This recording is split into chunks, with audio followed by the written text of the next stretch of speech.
10 జిల్లాల దగ్గరికి రైతుల దగ్గరికి వెళ్ళి వాళ్ళ ఒపీనియన్ తీసుకొని వాళ్ళ అభిప్రాయం తీసుకొని వాళ్ళు ఎట్లా చేస్తే బాగుంటుంది. ఇంతకుముందు గడిచిన ప్రభుత్వం దాదాపు 80,000 కోట్లు రైతు బంధు ఇస్తే దాంట్లో 26,000 కోట్లు అగ్రికల్చర్ కాకుండా నాన్ అగ్రికల్చర్కి ఇచ్చారు, వేస్ట్ అయినాయి.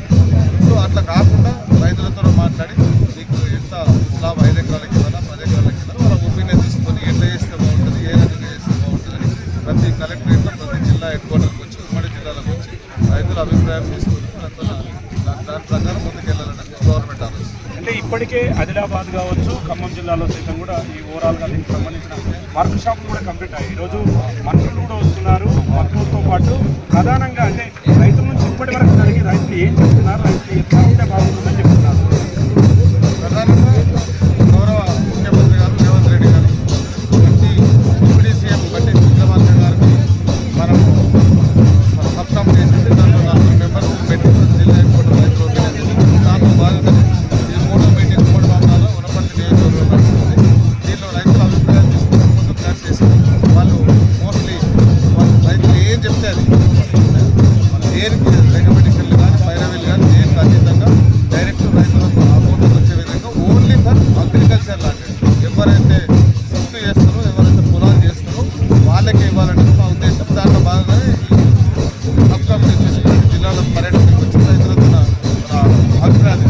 అంటే ఇప్పుడు ఒకవైపు సీఎం రేవంత్ రెడ్డి కూడా చెప్తున్నాడు, రెవెన్యూ యాక్ట్ ద్వారా గతంలో జరిగినటువంటి వ్యవసాయేతర భూములకు డబ్బులు ఇచ్చాము, ఖచ్చితంగా వాటిని రికవర్ చేస్తాము, కలెక్టర్లకు ఆదేశాలు కూడా ఇచ్చినట్టు.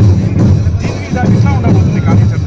సబ్ కమిటీ గౌరవ ముఖ్యమంత్రి గారు వేసిన సబ్ కమిటీ అన్ని 10 జిల్లాల నుంచి తిరిగిన తర్వాత రాష్ట్ర ప్రభుత్వానికి రేవంత్ రెడ్డి గారికి రిపోర్ట్ ఇచ్చిన తర్వాత వాళ్ళు డిసిషన్ తీసుకున్నారు. మీరు అన్నట్లు 80,680 కోట్లు ఇప్పటికీ తెలంగాణ రాష్ట్ర ప్రభుత్వం అప్పుడున్న రాష్ట్ర ప్రభుత్వంగానే ఈ రైతు బంధు పేరు మీద ఇచ్చింది. దాంట్లో 26,000 కోట్లు ఓన్లీ ఫర్ నాన్ అగ్రికల్చర్ అంటే పొలాలకు, గుట్టలకు, కొండలకు, రియల్ ఎస్టేట్ భూములకు, రోడ్లకు, వేరే రకరకాలుగా అంటే వేస్ట్ చేసింది డబ్బులు. ఇట్లాంటి పరిస్థితి జరగవద్దు అనేది మా పార్టీ మా గవర్నమెంట్ ఉద్దేశం.